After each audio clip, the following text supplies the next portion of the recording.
शिक्षक बांधवांना नमस्कार। बघा मित्रांनो, शिक्षक बदलीचा आंतरजिल्हा बदली आणि जिल्हांतर बदली प्रोसेस या ठिकाणी ग्रामविकास विभागाकडून ऑनलाईन स्वरूपात या ठिकाणी बदली प्रक्रियेची डेव्हलपमेंट घडलेली आहे। डेव्हलपमेंट शेअर करण्यासाठी मी आपल्यासमोर या ठिकाणी आलेला आहे। बघा शिक्षक बदलीमध्ये जो जिल्हांतर्गत बदलीचा प्रक्रिया आहे याच्यामध्ये साठी एक महत्त्वाची खूप मोठी यानी आहे। ओके, आणि याच बाबतीत मी आपल्याशी काही गोष्टी शेअर करणार आहे। बघा मित्रांनो, या ठिकाणी आज ग्रामविकास विभागाकडून एक पत्र या ठिकाणी निर्गमित करण्यात आलेलं आहे आणि या पत्रानुसार त्या ठिकाणी ज्याही अडचणी त्या संवर्ग 1 आणि 2 गणले जाण्यासाठी तर ह्या अडचणी दूर करण्याचं काम या ठिकाणी ग्रामविकास विभागाने ग्रामविकास विभागाच्या उपसचिव माननीय नीला रानडे मॅडम यांनी हे निर्गमित केलं। त्या पत्रानुसार बघा त्या ठिकाणी जे 23/11/2022 पत्र होतं जिल्हांतर्गत बदली प्रक्रियेसंदर्भात हे या ठिकाणी रद्द करण्यात आलेलं आहे। आणि या पत्रात दुसरी गोष्ट स्पष्ट करण्यात आली आहे, म्हणजे 21 फेब्रुवारी 2019चा जो शासन निर्णय होता या संदर्भात तो अद्याप देखील अस्तित्वात आहे असं स्पष्टपणे म्हटलं आहे। आणि याच्या विरोधी जे 23/9/2000 या शासनाच्या विरोधातलं जे पत्र होतं ते त्या ठिकाणी रद्द करण्यात आलेलं आहे। आणि या गोष्टीमुळे त्या ठिकाणी संवर्ग 2 ला सेवेची बघा 20/11/2000 याचा त्या ठिकाणी विचार करावा लागेल। तर या पत्रानुसार संवर्ग 2 आणि 3 वर्षे अट असं त्यांनी विषय केलं होतं। स्पष्टपणे सांगितलेलं होतं अधिनियम 2000 तरतुदी आहेत की एका शिक्षकाला कमीत कमी एका जागेवर शिक्षकाला म्हणण्यापेक्षा एका कर्मचाऱ्याला कोणत्याही कमीत कमी 3 वर्ष त्या ठिकाणी सर्व्हिस घडली। हा आशय बदली अधिनियमामध्ये असल्यामुळं त्या अनुषंगाने या ठिकाणी 2022च्या बदली प्रक्रियेदरम्यान सांगितलं होतं ग्रामविकास विभागाने की एका शिक्षकाला एका शाळेवर कमी 3 वर्ष त्या ठिकाणी थांबावं लागेल, त्यानंतरच तो संवर्ग 1-2 मध्ये गणला जाईल। आणि त्यामुळं जे की 21 फेब्रुवारी 2019 जे शासन निर्णय होता त्यापेक्षा वेगळ्या पद्धतीनं 2022च्या बदली प्रक्रियामध्ये ग्रामविकास विभाग गेला आणि 2022 मध्ये 3 वर्ष त्या ठिकाणी लागली, त्यानुसार ह्या बदली प्रक्रिया पार पडलेल्या। परंतु आता नवीन डेव्हलपमेंटनुसार आणि विशेष म्हणजे मागच्याच आठवड्यामध्ये ग्रामविकास विभागाने जे माहिती अधिकाऱ्याला उत्तर दिलं होतं त्याच्यामध्ये स्पष्ट सांगितलं होतं की 23/11/2022 पत्र शेअर केलेलं होतं आणि त्याचं नमूद होतं की 3 एक थांबावं। ओके, आणि त्याच्यामध्ये 21/2000 याचा कोठेही उल्लेख नव्हता।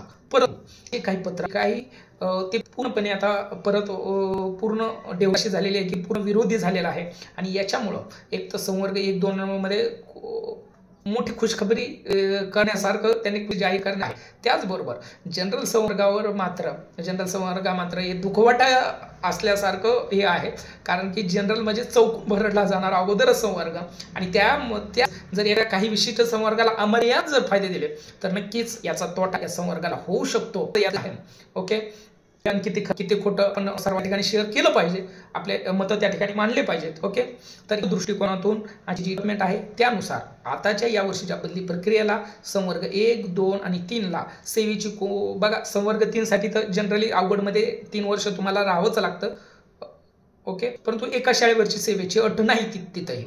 आणि संवर्ग 1-2 साठी आता कोणतीही अट नसल्याचं या ठिकाणी या पत्रात स्पष्ट केलेलं आहे। आणि जे 21 फेब्रुवारी 2019 जे शासन आहे तो अबाधित असल्याचं स्पष्ट केलेलं आहे, म्हणजे आहे।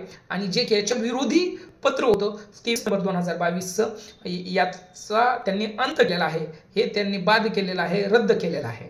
आणि या ठिकाणी याच्यामध्ये संवर्ग 1-2चा मोठा विजय याच्यासाठी लढणाऱ्या लोकांचे मोठे या ठिकाणी झाले आणि त्यांना खरंच एक आनंद आम्ही देखील सहभागी नक्कीच आहोत। ओके, आणि नक्कीच तुम्हाला चांगल्या जागा भेटाव्यात, चांगल्या ठिकाणी तुमची सोय लावावी, पती पत्नी चांगल्या ठिकाणी यावेत, याविषयी काही कोणतंही त्या ठिकाणी दुमत असण्याचं कारण नाही। परंतु त्या ठिकाणी एखाद्या दुसऱ्या संवर्गाची विचार करायला लावणारी आहे। आणि नक्की ह्या दृष्टिकोनातून आपण सगळ्यांना समोरच्या बांधणी देखील नक्की मतप्रदर्शन खरंच तुम्हाला न्याय मिळाला का व्यक्त व्हावं। त्याचबरोबर जनरल संवर्गातील लोकांना देखील खरंच हे योग्य आहे अन्याय करणार आहे हे जे काही तुमची मत असतील ते नक्की कमेंटमध्ये शेअर करा। ओके, आणि बघा याच पाने या बदली संदर्भातली जेही काही अपडेट असतील ते व्हिडिओच्या माध्यमातून आपल्यासमोर कायम मी घेऊन येतच राहील. ओके, ज्याही काही आपल्या बाबी असतील याच्या संदर्भातल्या त्या देखील शासन दरबारी पोहोचण्याचं काम अटल शिक्षक संघटनेच्या माध्यमातून आम्ही कायम करत आलेलो आहोत, आताही करतोय, नंतरही करत राहू. ओके, तुमचे प्रश्न सोडवण्यासाठी आम्ही त्या ठिकाणी आमचं जीव तोडून काम साधूनच असतो. ओके, आणि याच अनुषंगाने या बदली प्रक्रियेच्या अनुषंगाने ज्याही आपल्या अडीअडचणी असतात किंवा याच्यावरचं जे सोल्युशन असतं ते शेअर करण्याचं काम या चॅनलच्या माध्यमातून आपल्यासमोर सातत्याने होत आहे. इथून पुढे देखील कायम डेली अपडेट तुम्हाला याच्या संदर्भात मिळत राहतील. याच्यासाठी फक्त आपल्याला हे चॅनल सगळ्यांनी सबस्क्राईब करायचं आहे आणि बेल आयकॉन त्या ठिकाणी दाबायला कोणीही विसरायचं नाही, जेणेकरून चॅनलवर व्हिडिओ पडले की तुम्हाला त्या ठिकाणी नोटिफिकेशन येतील. ओके, आणि महत्त्वाच्या बाबी तुम्ही याच्यापासून मिस होणार नाहीत. म्हणून परत एकदा आवाहन करतो की सगळ्यांनी चॅनल सबस्क्राईब करा, व्हिडिओ जास्तीत जास्त शेअर करा. जे संवर्ग 1-2 मधील बांधल असतील त्यांच्यापर्यंत देखील सगळ्यांपर्यंत हा व्हिडिओ शेअर करा, जेणेकरून की त्यांना याचा लाभ घेता येईल. ओके, सगळ्यांना बदली प्रक्रियेसाठी शुभेच्छा, विशेषतः संवर्ग 1-2चं विशेषतः धन्यवाद.